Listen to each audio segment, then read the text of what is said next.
Olá, estamos começando a nossa live de hoje. Aumentou, agradeço, 629 mil inscritos no meu canal. Muito obrigado mesmo. Sempre digo, se você gosta do canal, do conteúdo, das lives, das entrevistas, da perspectiva analítica, crítica, propositiva, indique a uma amiga ou um amigo. É muito fácil.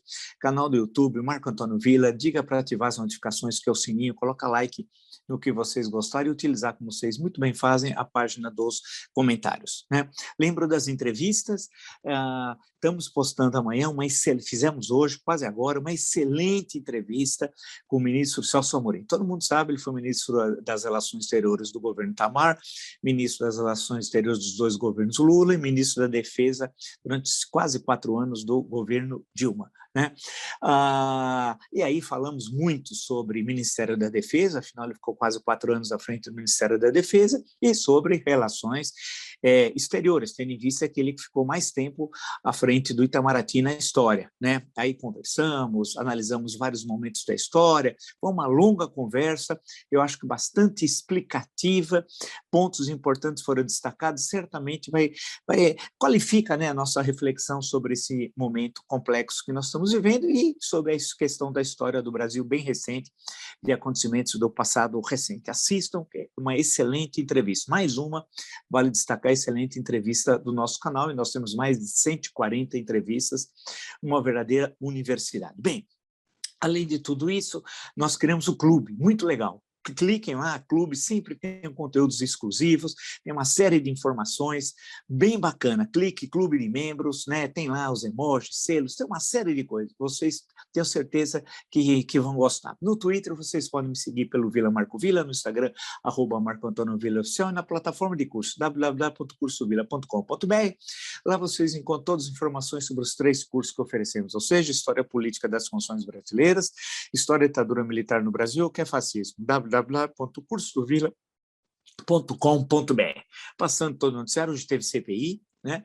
Teve lá o depoimento lá do rapaz, lá do Tribunal de Contas, e ficou claro ali que o senador Rodolfo Rodrigues destacou que é mais um dos crimes que vai ser sugerido o indiciamento do presidente da República por falsificação de documentos, porque tudo indica, por tudo que foi apresentado, e o rapaz que produziu aquele, vamos chamar de relatório falso, né, sobre as mortes, sobre os óbitos da CPI da pandemia, ficou claro que houve falsificação do documento por parte do Bolsonaro. Quer dizer, além de tudo que o Bolsonaro já é, e tantas vezes nós já o qualificamos sobre o que ele é, tem mais uma qualificação agora, ele falsifica documentos. É inacreditável. E isso, na nova política brasileira, né, é considerado algo absolutamente normal. E teve aqueles momentos patéticos, né? Foi uma sessão mais breve, né? Aqueles outros momentos patéticos de sempre. O Alberto Roberto de Rondônia, uma figura patética, um beócio, né? Engraçada. E aí ele pega um papel que era o relatório, suposto relatório que o rapaz fez e que mandou para o pai, e o pai mandou para o Bolsonaro, foi repetido 500 mil vezes, e ele levantava o papel esperando, acho que o pessoal dele fotografar para ele colocar nas mídias sociais, e ele faz aquela cara de sério, ele faz um esforço para ter um ar de inteligente. Beócio ter ar de inteligente é difícil, não é uma coisa fácil, né?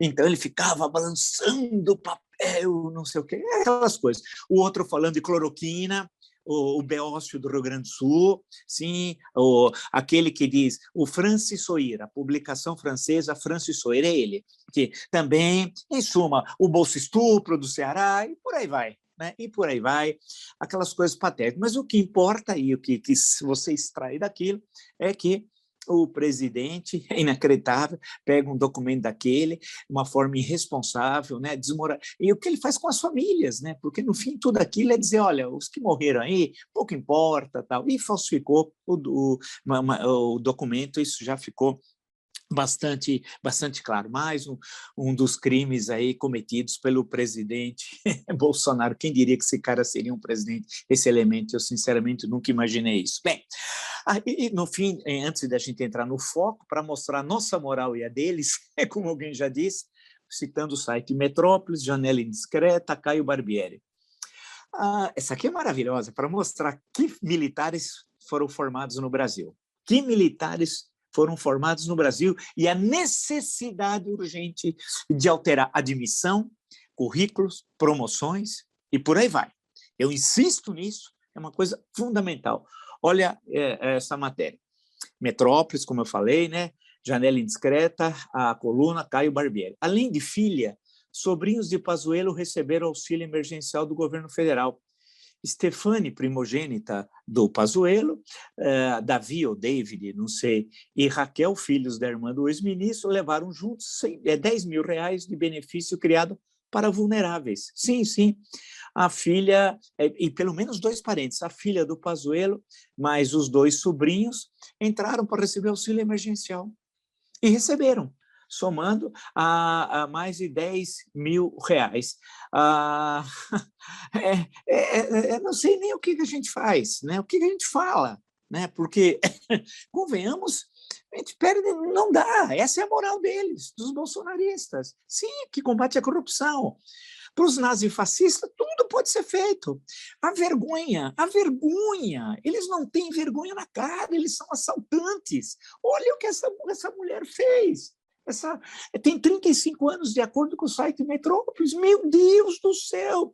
Recebeu dinheiro de auxílio emergencial, que era justamente para os tais, entre aspas, invisíveis, os milhões que estavam lá na linha da pobreza, numa situação terrível, né?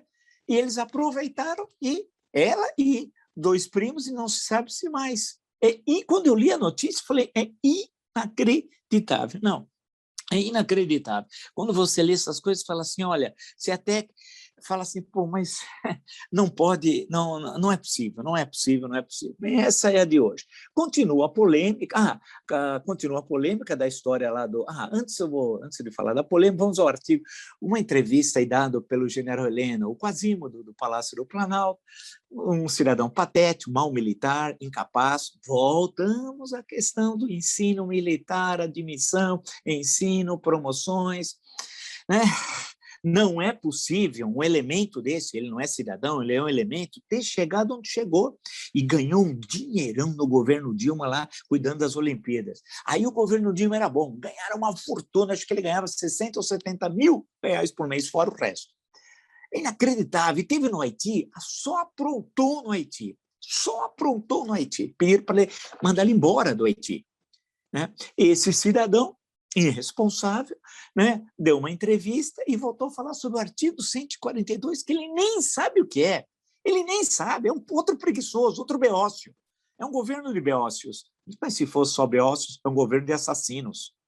570, nós estamos chegando a 570 mil mortes da Covid-19. Meu Deus do céu, e o país recebe isso tranquilamente. Já virou algo natural, né? Vamos em frente. Bem, esse beócio criminoso diz que o artigo 142 é bem claro, basta ler com imparcialidade se ele existe no texto constitucional, é sinal que pode ser usado. Ou seja, voltando a falar a questão que eles chamam, os criminosos, como ele, que é um criminoso, de intervenção militar.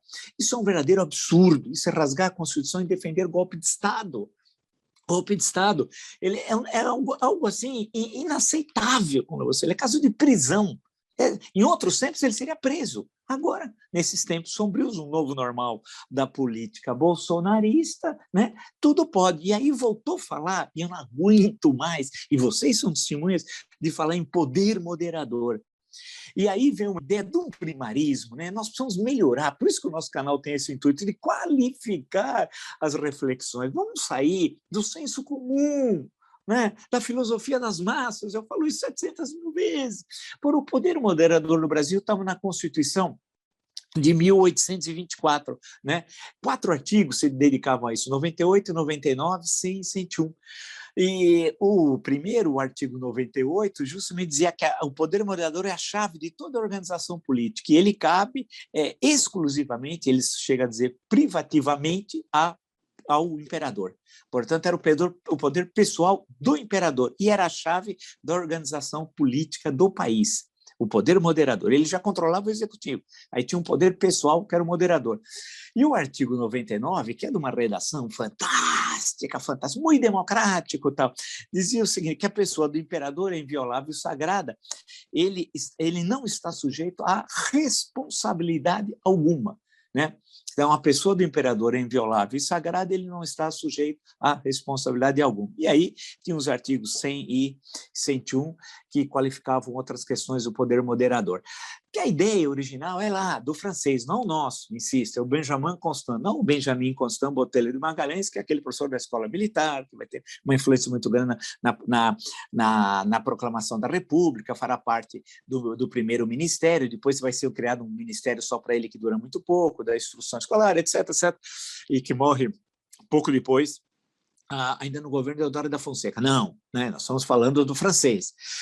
E isso foi adotado aqui. E fica essa ideia vulgar de que precisa alguém moderar, né? Que não tem nada a ver com a ideia do Benjamin Constant, nem com a Constituição de 1824, em moderar. E quem ia moderar? Quem está como se ele estivesse acima dos conflitos, fosse uma espécie de juiz. De última instância, seria o Exército Brasileiro, as Forças Armadas como sinônimo de exército. Isso é uma enorme bobagem, um desconhecimento do beabá, do mínimo, né, de organização política. Então, ele voltou outra vez. Primeiro, falar, tem um profundo desconhecimento, é um beócio, né? Segundo, está defendendo o golpe de Estado aqui, porque ele diz que, se existe, ele pode ser usado a qualquer momento. E quem vai definir o uso? Ele, o beócio, junto com o genocida. É um negócio inacreditável. E o Capacho Neto. Né? É um absurdo isso, é um absurdo. E eles continuam falando, e isso tem um efeito que muitos não entendem. Você vai falando isso, repetindo, vira natural. Vira natural, porque você está minando, solapando as bases do Estado Democrático de Direito, algo que eu repito isso há anos, e ele vem fazendo isso, fez durante 30 anos como parlamentar, e foi visto como se fosse uma coisa tranquila, e ele foi produzindo isso até chegarmos a esse momento, que golpe de Estado virou um assunto normal. Você fala normal, olha, vai ter eleição? Eu não sei. Vai ter golpe? Eu não sei, mas como que numa democracia você não sabe se vai ter eleição, se vai ter golpe de Estado? Onde já se viu? Claro que tem algo de errado. Isso nós, até 2018, essa questão não era colocada, né? Essas questões não eram colocadas, foram colocadas a posteriori. Nesse desgoverno Bolsonaro. E aí é que mora o problema. É um problema sério, grave. Nós não estamos brincando com essa questão. E isso que está sendo repetido, e o país está cansado. Claro, entenda, o país está muito cansado, esgotado com tudo o que está ocorrendo. E chega uma hora que as pessoas falam, pô, chega, já cansou, tal, né? Eu quero seguir minha vida. Tem razão, tem os problemas, as dívidas, a pandemia desorganizou a economia, desorganizou a vida das pessoas, a vida das famílias, tudo, os planos, tudo. Foi uma coisa devastadora. E a pandemia está se estendendo, é quase uma pandemia aqui, de longa duração, não em outros países que conseguiram enfrentar com êxito, porque tinha outro dirigente, não esse que é um criminoso, e que vai ter de pagar pelos crimes que cometeu. E ele sabe que vai pagar, além dos crimes que ele tem no Rio, porque ele é sócio do Adriano, do escritório do crime, é um miliciano, como é de conhecimento de todos. Essas 570 mil mortes até o momento, infelizmente, seria bom que fosse o final, mas não é, porque ainda os números diários são extremamente preocupantes, e as variantes, né, que estão aí presentes, a questão, portanto, que se coloca em relação a ele, é que ele sabe que vai ter que pagar por isso também na justiça. E eu fui o primeiro, registrem, a dizer isso lá atrás, nesse espaço especialmente, mas disse no Jornal Cultura, falei, escrevi, que ele ia ter de sentar no banco dos réus, vai ter de pagar, que eu usava sempre a imagem do nosso julgamento de Nuremberg, né, que ele tem de sentar aqui nos banco dos réus pelos crimes cometidos gravíssimos. A CPI deve, falando nisso, terminar, segundo as notícias, na terceira semana de setembro, ela pode ir até novembro, mas gostaria de terminar, segundo foi dito, na terceira semana e aprovar o relatório ali. Né? Vamos ver se vai ser isso, porque pode ter surpresas no meio do caminho. Né? Na investigação, com aquela documentação fantástica, fabulosa, que precisa ver qual é o destino daquela documentação. Hein? Se aquilo vai ser destruído, se aquilo vai ficar armazenado em um lugar que ninguém possa ter acesso, porque são informações sigilosas. Eu digo isso porque eu lembro de outras investigações, a CPI do Banestado, lembra? E como aquilo foi usado para chantagear, inclusive, empresários naquela época. Né? Tinha acusação de um deputado, inclusive, que morreu, que estaria fazendo isso, não sei se fez ou não fez, por isso que veio estaria. Né? Em relação a essa também, tem uma documentação fantástica lá que eu espero que seja analisada. E em 40 dias, até a terceira semana de setembro, aproximadamente, né, 30, 40 dias é impossível. Então, eu entendo que quer pegar no ápice toda essa discussão, esse interesse, para não perder esse momento, mas é tão importante como isso, é a análise da documentação, que deve ter muitos crimes ali que vão fundamentar um relatório bombástico da CPI. Então, muitas vezes, a pressa politicamente é nociva à investigação de fatos criminosos da pandemia, especialmente no caso aqui da pandemia. Bem, vamos ver o que vai ocorrer. Mas esse cenário que está sendo desenhado mostra aquilo que nós também fomos os primeiros aqui a destacar, e vocês são testemunhas, o arquivo do canal Idem, que ele caminha para o golpe. Quer dizer, a única saída para ele é o golpe. Eu tenho falado isso sistematicamente. Inclusive, fui o primeiro sempre a dizer que ele não terminaria o mandato, né?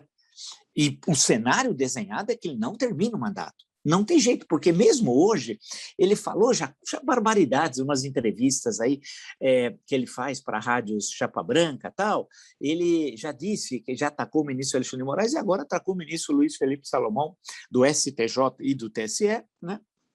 Fazendo também duros ataques, né? E atacou outra vez também o ministro Barroso, aproveitou para fazer, e dizendo que espera, olha o que ele está falando, o norte do povo para agir. Quer dizer, o povo é que vai dar direção para o que ele vai fazer, não são as instituições, é o povo, é o povo.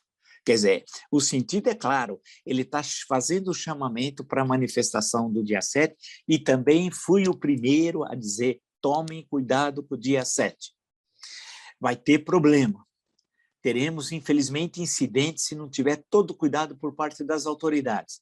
No caso do Distrito Federal, eles dizem que vão fazer, eu vou voltar a esse assunto, vai tomar um Distrito Federal, vão fazer isso, aquilo, invadir até a Embaixada da China, o STF, o Congresso, imagina a loucura.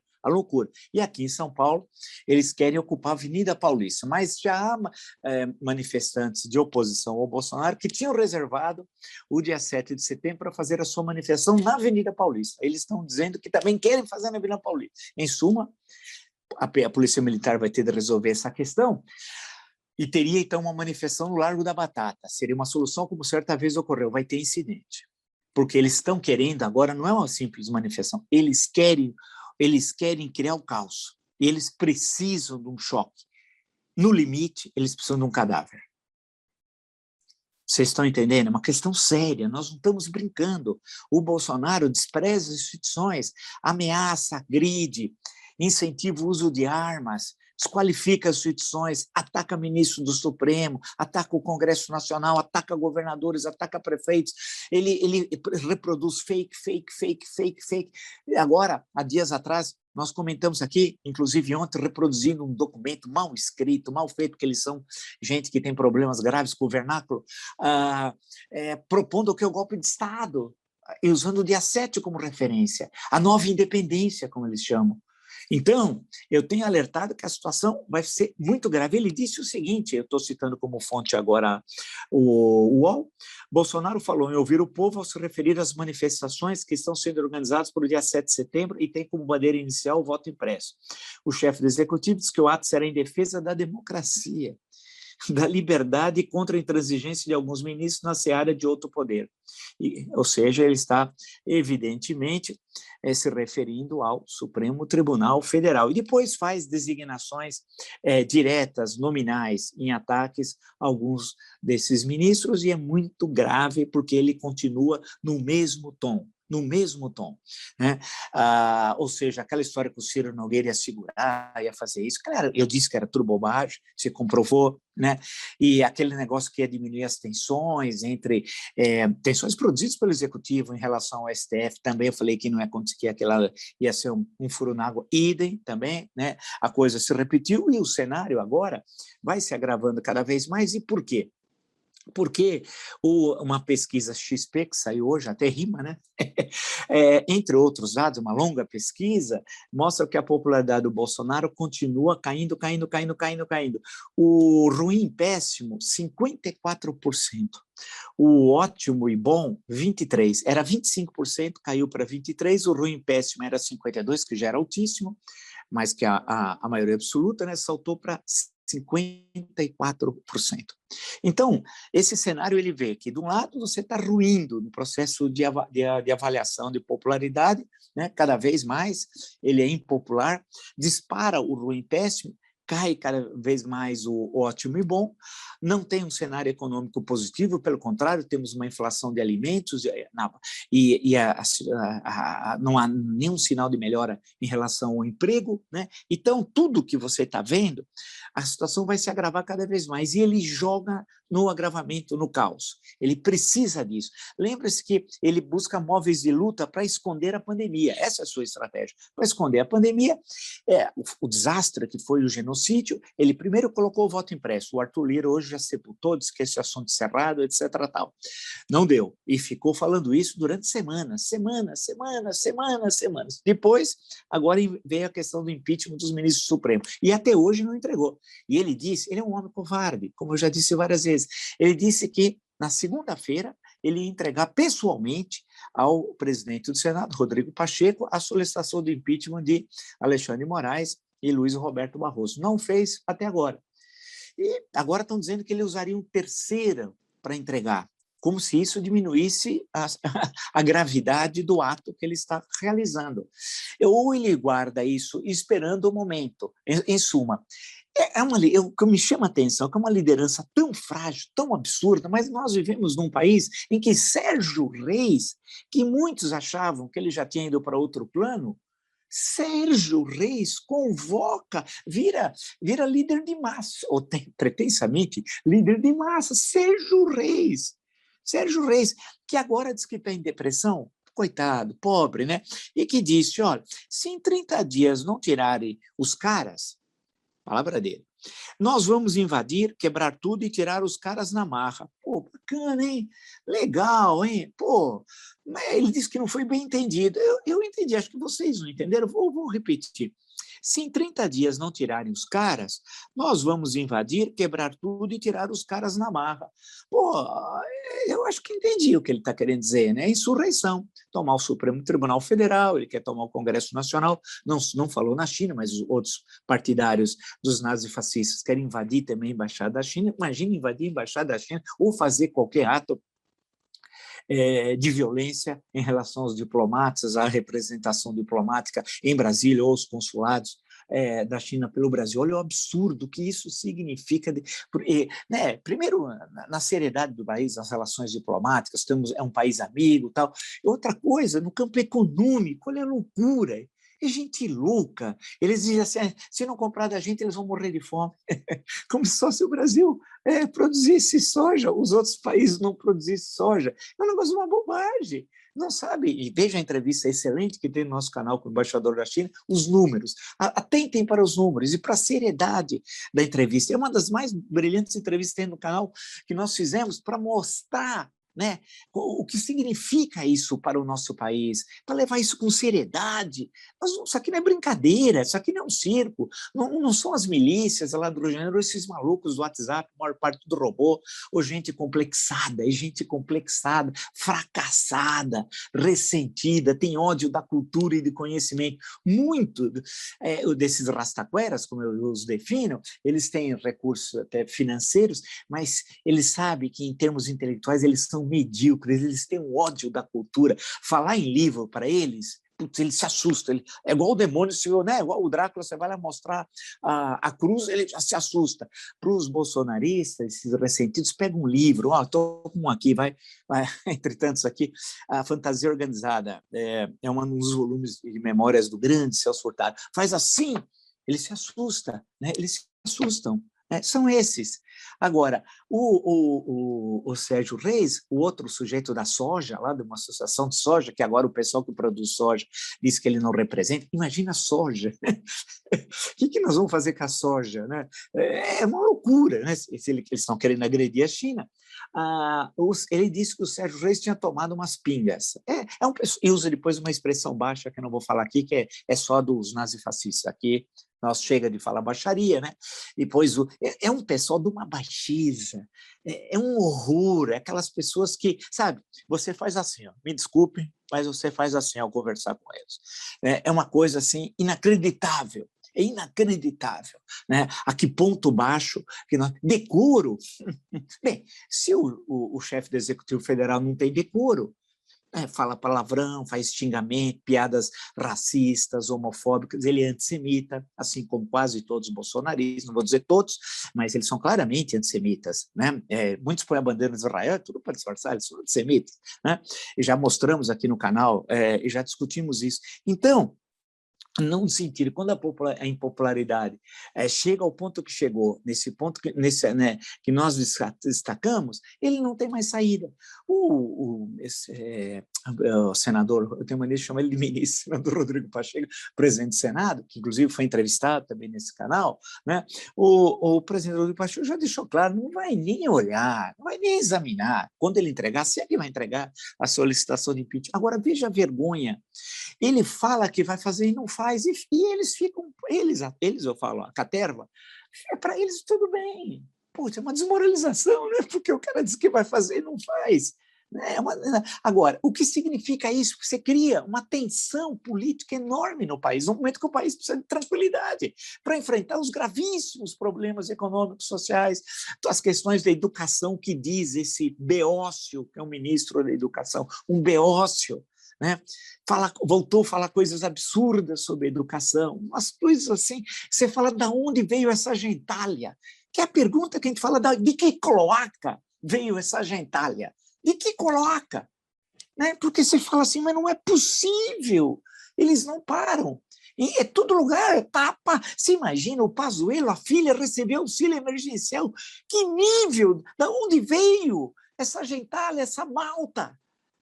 Né? Essa malta, essa caterva, de onde essa turma veio? E para aí tudo bem, e vão levando, mas não vai ser tudo bem, esse pessoal vai ter que terminar na cadeia. E o Bolsonaro sabe que vai para a cadeia e vai ficar sozinho, sabe por quê? Diferente de outros que passaram pela recente história republicana, ele não tem partido, não tem movimentos que o sustentem, não tem frações do grande capital que possam ter algum tipo de simpatia com ele, não tem intelectuais orgânicos, não tem advogados e juristas conhecidos que possam dar sustentação a ele, não tem nada. Ele acha que vai ficar com o anjo que vai defendê-lo, o anjo, aquele Wassef, que escondia criminoso, com o Wassef. Você acha que o Wassef, e com aquela turma do Rio, ele acha que vai voltar a vivendas da Barra e vai bater papo com o Rony Lessa? Só que o Rony Lessa, que morava em frente, é amigão dele. Né? Assassino de Marielle Franco deve estar na cadeia. Ele sabe que depois ele vai para a cadeia também, porque ele não tem apoio nenhum, zero. Você acha que ele vai voltar aqui à Fiesp, aqui em São Paulo, e vai encontrar lá os empresários para ouvi-lo? Vocês acham que mesmo essa caterva, bem pequenininha em números absolutos, empresarial, desse pessoal baixo, Zé Carioca, outro lá que diz que é faca, não pode dizer faca. Imagina, não posso falar faca aqui. Até citei um grande livro, né? Posso citá-lo. Né? O Tocha, essa turma. Você acha que isso significa alguma coisa? Eles vão lavar as mãos, porque muitos vão ter problemas sérios com a Justiça, com a Receita Federal, um monte de coisa que vem por aí, fake news, financiamento, né? Tudo isso. Eles vão falar, olha, agora cada um cuida de si. Em terra de Murici, cada um cuida de si. Lembrei da terceira expedição contra Canudos, dito que é a menor ordem do dia da história do Exército, né? Naquela debandada, com a derrota na terceira expedição. Em terra de Murici, cada um cuida de si. Todo mundo fugiu. Derrotados pelos conselheiros. Mas a questão que se coloca, né, nessa situação é que ele vai ficar sozinho. Então, o golpe que vai fracassar, porque a sociedade civil vai reagir, e eu duvido que a maior parte das Forças Armadas responsáveis vão aderir, especialmente no Exército, portanto, aí ele vai ter de sair da presidência, e acabou. Aí acabou. Aqueles cangaceiros que ele traz, naquelas reuniões que ele faz com aquele gado na entrada e saída do palácio, aqueles cangaceiros, não vai ter os cangaceiros, vai ter de pagar, se quiser ter os cangaceiros. E tudo aquilo vai ruir. Já ruiu tanto desses esquemas aqui na história do Brasil republicano, vai ser mais um. Só que ele tem uma diferença com os outros. Ele não tem uma inserção naquilo que nós chamamos de setores mais um pouco responsáveis da vida política brasileira, ou do andar de cima da política brasileira. Né? Ele não tem presença ali. Ele não tem. E ele é familiar, política, econômica, empresarial, nada, nenhum tipo de identidade também, nenhum tipo de identidade. Ele é o homem que veio do submundo, do banditismo. Ele vai ficar sozinho, não tem saída. Não tem saída. Então, esses atos que ele faz, sempre de ameaça, como fez hoje, várias vezes. Ontem fez o outro general que destruiu o Haiti, né? Vamos chamá-lo de Heleno, vai. Também fez ameaça, o Capacho Neto vive fazendo isso, né? Etc. Isso é para criar sempre esse clima de tensão. O país não vai sair da crise desse jeito. Tem uma hora que o país aguenta, vai explodir. Chega uma hora que explode, porque, atenção, você não vê um futuro melhor.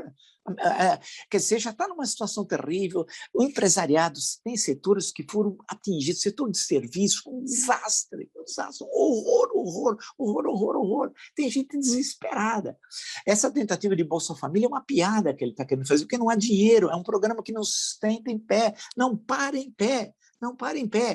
Então, não é o Quasimodo ameaçando dar o golpe, do artigo 140 do Planalto, conhecido como Heleno, né? Ou Capacho Neto, conhecido como Braga Neto, mas o nome é Capacho.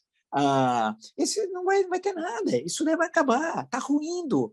Ele ameaçando as instituições, nunca um presidente da República ao longo da história agiu assim. Você mais novo, não pense que a política brasileira é essa baixeza que agora. Vi que uma sessão da Câmara dos Deputados estava lá o Dudu Bananinha, que é outro criminoso, que vai acabar na cadeia, o Bananinha, vai ter problema. Primeiro que ele falsificou, diz que mora em São Paulo. Mas eles são falsificadores, eles falsificam, diz que mora aqui. Eu desafio o Bananinha a dizer onde ele mora em São Paulo, onde ele está com a mulher, onde ele tem vida social, não mora aqui o Bananinha. Agora o eleitorado paulista é culpado, porque votou num falsário também, né? Não é ele, é um beócio também, outro beócio. Né? Seria embaixador nos Estados Unidos. Você imagina a humilhação? O Brasil hoje, ninguém quer falar com o Brasil. Nós estamos isolados no mundo. Vocês não sabem o custo do Bolsonaro.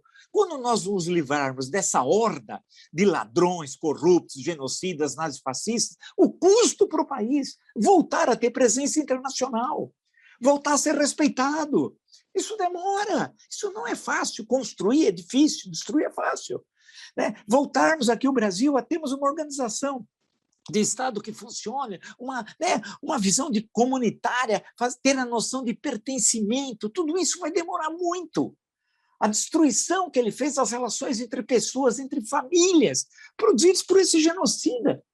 E toda essa caterva, e os que ampliam as fakes, e que agora, estava lendo aqui, estão investigando o dinheiro da turma. Né? E se investigar, acha, viu? E vai achar muito, aqui fora. Mas isso é um assunto para uma outra vez, vamos deixar para uma outra vez. Se você gostou dessa live, de tantas outras lives no meu canal, são centenas, e do compromisso com as liberdades democráticas, a Constituição, o respeito à democracia, à república, aos nossos valores republicanos, indique o canal para uma amiga, um amigo. É muito fácil, canal no YouTube, Marco Antônio Villa, diga para ativar as notificações, que é aquele sininho, coloque like no que vocês gostaram e usem, como vocês muito bem fazem, a página dos comentários. Né?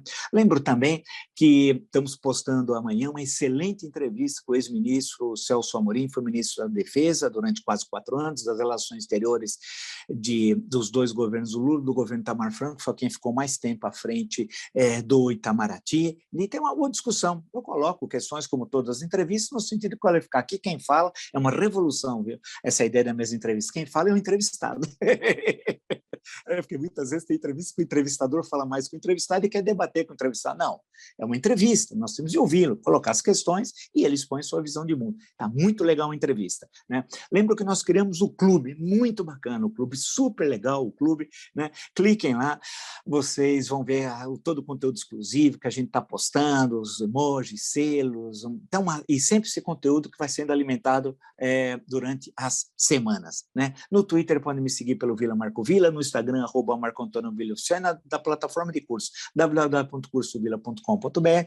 Vocês encontram todas as informações sobre os 3 cursos que oferecemos: História Política das Constituições Brasileiras, História da Ditadura Militar no Brasil, que é fascismo. Basta, portanto, acessar www.cursos.com.br. E, por fim, lembrar que no Instagram da minha mulher, @Letícia de Castro Villa Oficial, tem um monte de coisa bacana que é alimentado todo dia, tem coisas super bonitas, ao menos a gente fica vendo um visual legal, bacana, e falando, olha, vai chegar uma hora que a gente vai poder apreciar tudo isso, né? Vamos poder ver com calma, falar em arte, cultura, falar, né? Falar de história, falar de moda, de gastronomia, de beleza, e sair um pouco dessa coisa tão pesada que nós estamos vendo. Nós vamos virar essa página. Amanhã nos encontramos. Até.